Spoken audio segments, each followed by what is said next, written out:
এরপর অদ্বিতীয়ার উচ্চারণে রয়েছে কবি সুনির্মল বসুর কবিতা এমন কি আর খাই। তোমরা যাই বলো না ভাই, এমন কি আর খাই। আস্ত পাঁঠা হলেই পরে ছোট্ট আমার পেটটা ভরে। যদি তার সঙ্গে ফুলকো লুচি গন্ডা বিশেক পাই, এমন কি আর খাই। চপ কাটলেট পুড়লে পাতে আপত্তি আর নাই কোতাতে। আপাতত দোষের হলেই ঠান্ডা হয়ে যায়, এমন কি আর খাই।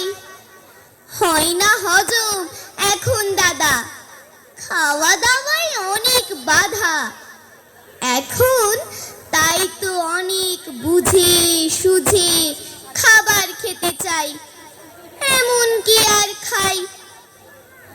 সের ৫-৬ রাবড়ি দুধে তোমরা আমায় কষ্ট করে এই বয়সেও খেতেও পারে তাই, এমন কি আর খাই। সন্দেশ আর পান্তুয়াতে রুচি বিশেষ নাই কোতাতে। আপাতত দোষের হলেই ঠান্ডা হয়ে যায়, এমন কি আর খাই।